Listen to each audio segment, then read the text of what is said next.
So, ordering a fridge or getting a fridge somewhere. What else have you been doing today? Today, isn't it crazy how fast you can forget? Like already. Woke up, had kind of a slow morning, made some pancakes, some protein pancakes. Nice. Yeah, super yummy. Love Not that. just pancakes, they were like healthy ones. Yeah, healthy one. Cottage cheese, egg whites, oats, vanilla extract, and cinnamon. And you put it in a blender, and it sounds disgusting. And even when you're making it, you're like, there's no way this is going to be a fluffy pancake. Really? There's no way this is going to be fluffy. I told Tasha, she's the one that sent it to me. I go, I don't believe this. And then you put them on the griddle, and they go, "Ooh," and then What? never know all that's in there. It's so good. Oh my gosh, I got to try it. It's very good. We're addicted. We go So, through a lot of pancakes. cottage cheese. A lot I of it. love that you shared about your pancakes. Was that been the highlight of your day? Well, yeah, that was a really good one, honestly. And I've been looking forward to this call too, but yeah, that was one of the highlights. Oh my gosh. Yeah, Well, because I love that you're to be like, I let the dog out. I we did do that. been a solid day. We have our new driveway coming in at our new house since we're in our new house. That's one of the final things that is happening. So we've been seeing machinery go up and down. Wild stuff. But the outcome will be the highlight for another day. For now, it's Yes, pancakes yes. and this call. I'm like, I don't think anybody cares to see my millings. It's a cheaper version of asphalt, if you will. So riveting stuff. Oh my gosh. And yet I could still see you guys at your window, just like, what are you Micromanaging doing? micromanaging it. Like, are you doing your job? How much are we getting charged for this, sir? What are the operating hours on this machinery? Oh my gosh. I'll run it. I'll run it myself. Just Okay. kidding. Yep. I'm like, I know a guy. We can figure it out. I know forklifts. I can figure out a skid steer. I can do it. For sure, for sure. Well, I better tell like exactly who you are and why you're here for those that don't. I obviously know you, but I'm going to tell everybody else who you are. So I'm going to go with the exact what your title is. Your name is Danielle Neely, but anyone that knows you past 5 seconds is going to call you Dano, right? All right. Dano, I'm going to go with Dano, as a wife, mom, and the co-founder of KNC Marketing, a digital marketing agency that specializes in helping B2B industrial. Hold on, I'm pausing there. Yeah. Please explain B2B. B2B. So when you Because say everybody's like, yeah, B2B, B2B. But like, B2B stands for business to business. So most companies that you would think of would probably be a B2C. So like think a restaurant, a got it. boutique, like Got things it. like that. You're selling directly to a customer through that. Okay. Business to business are any companies that sell to another business versus Got a it. digital person. Thank you so much. You have to know. People that say B2B are really excited to say it. Mm-hmm. So like, B2B. B2B. Everyone loves their acronyms, okay? Everyone loves them. I'm like, yeah, B2B for sure. Ugh, Yes. Sure. what's B2B? Sure. Sure. Yeah. Yeah. So helping B2B industrial companies grow their brand and increase sales. She works with manufacturers, distributors, suppliers, and material handlers to develop strategies that make a real impact. So you're like, get me out there on that machinery outside. Get me in all the nitty gritty, grungy, hardworking companies. That's our For jam. sure. Yes. For sure. Keeping Well, America running. All right. oh, let's For go. real. For real though. Yes. Yes. Everywhere from Lowe's to your driveway. Am Yes, I exactly. right? Exactly. That's what I'm talking about. Also, this was something that I thought about after I sent this to you, but we were watching a sermon the other day and he talked about how there's always people that are like hypotheticals, right? Like they think about all the scenarios that could happen and then they worry themselves to death about what all those scenarios are. We all have those moments. But then he said like specifically in couples, there's always a hypothetical, like, but what if we have a great time? What if things go better than you could have ever imagined? What if you meet the love of your life there? Or what if you meet Right. your best friend? And I thought that was so interesting. And me and Andrew looked at each other and we were like, he was like, you're the hypothetical. You're the hypothetical. So then afterwards I was That like, is you. Yeah, I can call myself a hypothetical person by You nature. are. Yeah. You are. And Thank one part that's not in the bio is that I've known you since birth, since your birth, She's the baby. because we cousins. Cue the picture. Oh my gosh. Where's the picture? Where is it? Oh, yes, we are cousins. Most people think that we're siblings. Mhm. Um, probably because of our hypotheticalness, huh? Yep, the resemblance is uncanny, you know? Uncanny, that hypothetical self that we Really are. thick, all right? Thick, thick. Thick. Yes. And so, but I think that you haven't always worked at KNC and this has been a journey. And so like, I want to know more about, and I don't even know, like, I kind of know like highlight reel of that story, but I'd love to know a little bit more about, how you've ended up, um, as an owner of a business and that has employed other people. That's wild. That's wild. So Yeah. tell me more about that. Oh yeah. I was talking to Andrew about this morning, so I guess that would be another highlight too. We were talking about it, and it's just crazy how everything happens for a reason. I've always thought that everything happens for a reason, and it's so Mhm. corny, but it's so true. Um, Born and raised in Southern California, which you were as well. I never thought I was going to move. Honestly, it was Mhm. it ran it ran thick. I thought I was going to stay Thick. in SoCal forever, and then I got to college, and like most college people, you don't really know what you want to do. You pick a degree, but you're like, what do I want to do? And you don't really figure that part out till kind of later on in college. And I still didn't really know, but my degree was communication. So I was like, all right, marketing, PR, something with writing, because your girl's not good at any math. Let me tell you that.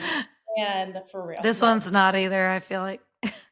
which we didn't ever need to learn it. We all have a big old calculator in our phones. So I I hope never no had to math stress teachers about hear it. this. I'm like, all the sweat that I had to go through I college algebra. know. Mm. Tears. Oh, I cried to my college professor in college algebra. Oh yeah, it was like Oh that. my gosh.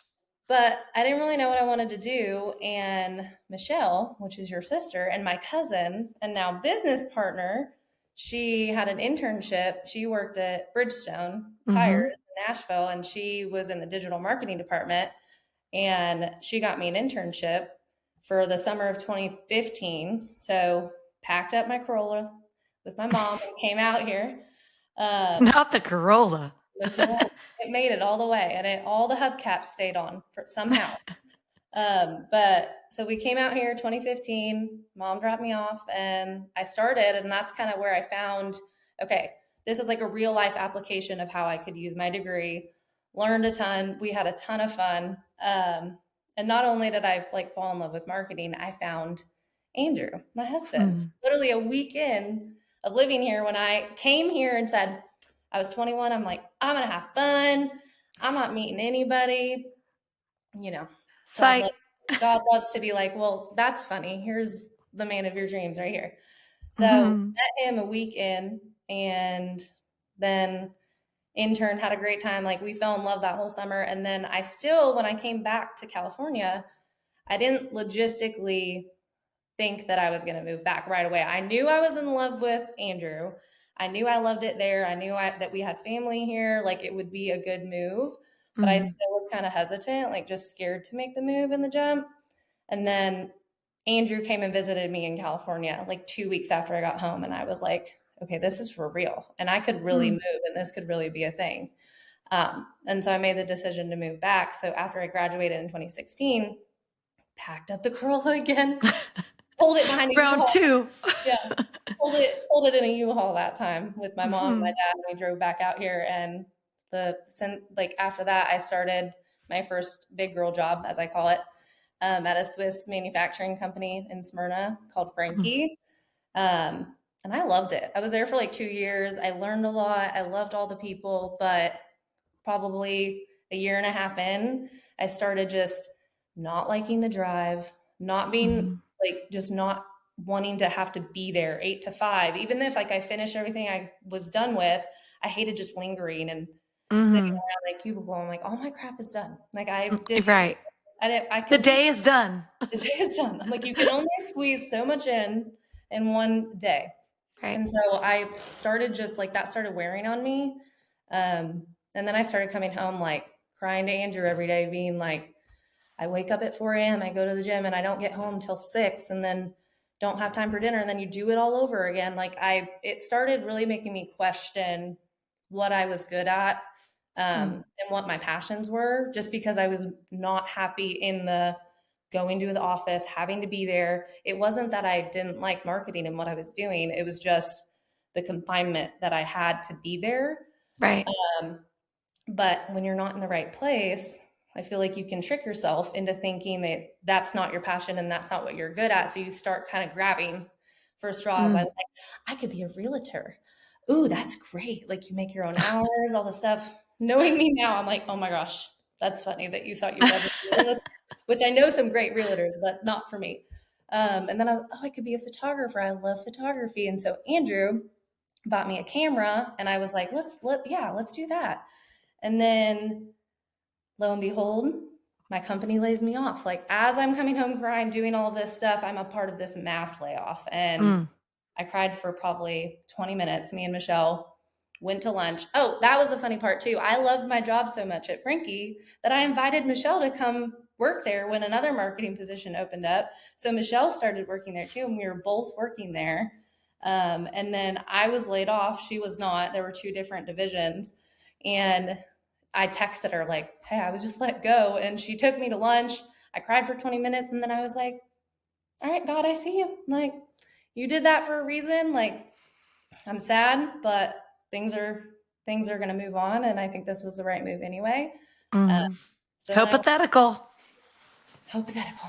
You have to have that cry. You got to let it out. Like, oh, that's a Right. disappointment. You feel like, We're healthy. We yeah. can cry. And the way that my whole brain, I honestly didn't think I was a part of that layoff. Like, we knew it was happening. And I'm like, I'm good. I'm in marketing. I was so confident. And I'm like doing all my stuff. And they pulled me aside and they're like, okay, so here's your severance package. And I was like, You're like, but what do you mean? What do you wait, mean? what does that mean? And then I go back to go get my stuff. And they're like, oh, no, we'll get it for you. I was like, oh, is this serious? Okay. And I got walked out. But then that was that. And then I came home. It was in December of 2018.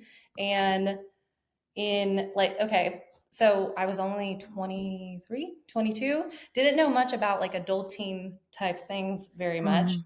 And I had a 401k that was happening. And Brock, Michelle's husband, was working for EPM at the time, the financial advising company. And I was like, oh, well, I need to figure out all this stuff that I need to like transfer out of wherever it was. Just let's talk about money for a second. The cloud. The big stuff. Wherever it is. Yeah. So I went to him and we were trying to figure out all of that. And he literally looked at me and was like, what are you going to do next? Like, you and Michelle could totally do this on your own. Mm. And I was like, you're right. Like, we could. There's no reason why we couldn't. That was literally my response to him. Like, why not? And then I remember texting her. I wish I would have screenshotted like back in the day, like what I said to her, but like something very just, hey, let's start a business or let's start a marketing business. And then I think she was like scared. She was still at Frankie, was scared to make the move. And we kind of just sat down at the table one day and said, like, what could we do? What are we good at? What would our name be? Like all of those things. And we just jumped in. I started making a website on Wix and jotting down some things that we thought that we could do, and then launched in January 16th, 2019. We launched, and that's Wow. Tony's birthday. So 2 years forward, I was like, so that day was very important. And then, Weird. I never thought about that. yeah, it was really That's weird. Like when I crazy. went back and found that post, I'm like, dang, January 16th. I'm like, oh, it's crazy, but not crazy. And then, yeah, haven't looked back since. Now Wow. we're rocking and rolling. Now we're 5 years in. Like you said, we're 5 employees, like me and Michelle, and then 3 others. And then we have some regular contractors, and we're just doing it. So that's Wow. a short, kind of long version of how I got here. That is so fun. Yeah. And as you guys have developed the company and it's become what it is now, I think from like, I love that you said that you met at the table, I mean, that's like, that was the hub at that point. And, Yep. where you are now, like from that moment to now, what have you found like, and I would say just like based on what kind of you expected owning your own business would be, and that can be all encompassing of what your expectations were for yourself or for your company. Like, what has been the most surprising thing to you? I feel like there's been surprises at every point, but I would say like if we're talking about just what I thought it was going to be then to what it is Mhm. now, I mean, that's a huge surprise in itself. Me and Michelle did it thinking, let's make enough money to just maybe cover daycare, or I didn't have kids at the time. She had just Carson. He was like 2 or something. Uh, Mhm. we had really low aspirations, if you would. Like it was just kind of like, let's just make enough to get by, like maybe work part-time, like we'll just freelance. Like we didn't have any plans of it being what it is today. It was just going to be me and her and some computers, maybe a few clients, and that was it. So Mhm. the growth is surprising in general, but then also just how surprising it is that so many people could do this if they believed in themselves or just had that like push that they needed, whether that was getting laid off or Mhm. I don't know, it can come in different ways, but like having the confidence to step out on your own. And I think Right. me and Michelle had each other. Like that was another thing too. That so I feel like even for you and like other business owners that do it all by themselves, I'm commend even more because I have her to bounce things off of, and we had each other to rely on. But I think just that I wish people had more confidence and just took the leap to do it because the life change that can be on the other side of it is so worth that the Right. fear that you feel like that you continue to feel for not doing it. So, Mhm. It makes me wonder if almost like that fear, because that's a really, it just got me thinking like, if that fear is something that's been almost conditioned into who we are just culturally because of, I don't know. I've been thinking about this a lot. Just starting in high school, they have you pick a track, you know what I mean? Like of what you're going to do with your life. And then you step into college and you're expected to know exactly what you need to do. And it's almost like you step on a treadmill on slow mhm, from the beginning. And the only thing that you know is that you are on, you know, that you've got dreams, you know, but it's just, you know that you're supposed to be on this one wheel mhm. and what will happen if you step on the wheel because you've been on the treadmill so long, you know, and um, that's so, I've just been thinking about that a lot, you know, just that we kind of are conditioned to not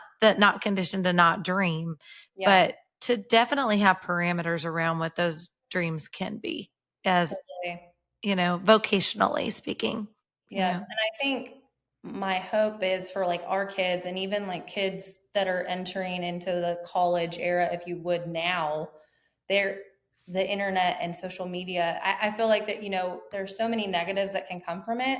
But when I look at it too, it's like, look at the exposure that you can have from it as a young adult. Like, if I love knitting and I really want to knit, social media has opened up this avenue, Etsy shops, like all these things that are like, oh, other people are doing it. I could do it too. Like just the Mm, exposure alone. Cause even Instagram came out when I was a senior, but like, no, it's just evolved so much that I didn't know what I wanted to be. Like all the normal careers were what everyone in my grade talked about: doctor, mhm. orthodontist, dentist, teacher, nurse. Those were like the only things I ever heard about. Like nobody was Right. talking about marketing or things like that. Even when I graduated in 2012 from high school and then 2016 in college, it was obviously a lot more.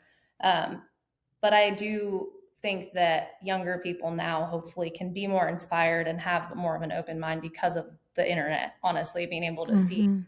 what's out there and what's possible. Yeah, I love that. I hope that too, just so Mhm. that it doesn't feel so. And I think like people's voice into those things, we've probably talked about this before, but um, how the weight that people of authorities' voices carry Mhm. when we're making those big decisions. And I don't know that it's necessarily just parents. I think it is every adult that is speaking into the life of a young or a high schooler going to college or a college student in the middle of that experience, like the voices that they're hearing in a Mm-hmm. lot of ways defines like where they will go. Mm-hmm. Because they hear it's almost like being affirmed. You're really patient. You should be a teacher. Mm-hmm. You've babysat twice. Maybe you should work with children, or Yeah. maybe, it's like a lot of you're good at math. You would be a good doctor. Those sort of things that kind of like push people um into one avenue. I don't think that's just bad. It's just more so an observation that I hope um, gets expanded as like you said, the internet and Mm-hmm. the availability to knowledge is opened up. Mm-hmm. Yep, So for sure. So I yeah, I was, guess that's back to the surprising that kind of evolved quite a bit, but I mean, mhm, just taking that first step is the scariest part. And I feel like it sounds so corny and cliche. Everyone says it like the first step is the hardest. But what I would say to anyone is like, if you can take that first step, you don't have to have the 10, 15, 20 steps ahead of you figured out. Because I think that's what scares people is like, well, if I have to do this and then I have to do that, if you can just take the first one, put your foot in front of mhm, the other ones you will figure out. If you care about what you're doing enough and you're fired up mhm. enough about it, you're gonna figure it out. Right. That's all it is. That's all we're all doing. So, um, yeah, Especially when you don't have a choice. right. I know. Yeah, like I didn't have another job, so I'm like, we're gonna do something. And I knew I didn't like. I know I didn't like cubicle life, so I'm like, I don't want to go back to a job, like so. If your reason why to not go one way is strong, then yeah, you're not going to give up on the path that you want to do because that the one that you don't like or don't want to go down is strong enough pushing you in the direction towards your dream or the ideal life that you want and the Mm, ideal job that you want. that's so good. Mm-hmm. What is something we could go down a lot of avenues about what KNC does, but I've loved listening, I think, to your just sort of heart behind that side of KNC, just what's been just sort of the even humble beginnings and what that has become. Um, I would love to know at this stage, like personally, that could be with KNC or it could be both, or personally, like Mm-hmm. as we kind of finish up, like what is something that you're learning right now? I That was another hard one too. I was like, dang, I'm like, I learn something new every day. When she challenges me on something in the way that I can or can't do or shouldn't react, like I'm learning how to be a better mom in that instance. If, you know, me and Andrew are talking and I have an opportunity to speak nicely or not, like I'm learning, you're learning new ways to be a better person every day. And I think even Mm-hmm. more recently, which we've talked about, is I'm learning more about the Word of God and how I can lean in to my faith more. And I feel like starting up there, um, Mm-hmm. it's bringing me a lot of peace and clarity and really like more just like leveling out what my priorities in life are. Mm-hmm. Um, so I would say I'm learning something new every day as far as that's concerned. But then in my work, I feel like recently I've had to learn a lot. You know, I guess last year, Michelle and I kind of decided, hey, we can't all do everything. Like, let's actually have job roles. This is crazy. We figured that out probably a year ago. Right. And she went more sales and account side. So she's more of the client facing person, and I went more back end operations, creative. So I feel like I'm constantly learning new ways of how to delegate, how to make things more efficient, how can we make this process better so that we can service clients better and make the experience better. And because that's something that we pride ourselves in is like we have grown our business only on referrals, and I think that is Mm-hmm. just a true sign of we treat people right. We treat people with respect. We're open. We're transparent about how we think you should be spending your money if you're spending Mm-hmm. on marketing. I think that's always shined through. And so I'm always looking for ways on how we can elevate our client experience, how can we like improve our quality of work, and then also just how can we continue to be better leaders for our girls and our people, because we couldn't do this without them. And they've just blown me away, especially over the past year, of just like what they're willing to learn and how capable. Like I knew they were capable because when we hired them, you hire people that you believe are capable, but Right. just how truly capable people can be when they're equipped with the right vision, the right tools, and then just put in a good situation that they can thrive in. It's just really been super cool to see and be a part of. And as this is one other little thing that I'm selfishly asking you, what is uh because as you've grown, you've had to really maintain the high caliber of good culture within your business. And I would just love to know one thing that you feel has helped keep that culture healthy. I mean, we have honestly hired culture first. Like you can teach. There are some skills that are hard skills that you learn in college, things like that. There are other skills that can be learned if you have the right person in the seat that's willing to learn. And I feel like that Mm-hmm. is something that we've focused on till now, is like we have really strong learners. They're willing to learn, they're willing to work hard, but at their core, when we hired them, we knew that they believed and prioritized the same things as we did. They Mm-hmm. love their family. They are hard workers. We don't have to worry about people not doing their job or not getting things done. Like Right. we share those ethics, and then also just setting expectations, like that's on the client side and internally. It's like everybody knows the expectations for the client and for each other. We all help each other out. We know our deadlines. So as long as you're getting your work done and it's really good and it's to our standard and the client loves it, and as long as things are moving, go take a walk, go get your hair done, go do the things that you love in this life, because if you're not happy outside of work, you're not going to be able to perform for us and our clients. So we've always prioritized the fact that your family is first, your mental health and your well-being are first, because you can't deliver good work, especially in the business that we're in with creativity. Mm-hmm. You can't do creative work if you're having a crummy day. It's just not going to happen. Right. So I think that has been able to provide a really good culture where everyone knows, like, hey, we get our stuff done, but we also love each other and we care about each other's well-being. So um, I think everybody can feel that. I love that. Yeah, It's been so fun talking. it has been fun. I loved this. I I love you. know. I'm so Huh? I love you. I'm so proud of you. Oh, thank you. I love you too. That's so great. Mhm. It's, I knew this would be a fun conversation. I'm actually really excited for other people to experience it too, because I think we have really fun back porch conversations and conversations in general. And Mhm. I think that it's fun to invite people into that. So we'll have to do that more. Yes, absolutely. We're due Cool. now that it's fall. We're due for another coffee date on the back porch for sure. Deal. Deal. Say less. Say less, please. I know. I talked to a college student earlier. She goes, slay. Oh, slay. I'm like, that's what I need to They just still say. say that? Slay. They still say, Slay. Slay's still a thing. oh, okay. That I was a thing. told her I saw it in the wild the other day at the Kroger checkout. And I was like, wow, it's really thriving still. I heard some wonky ones over the weekend. My friends are like eighth grade teachers and stuff. Now that's Ugh, I was just hoping that all the new terminology would just stop with our generation and they would just keep using ours. But we can't have it all.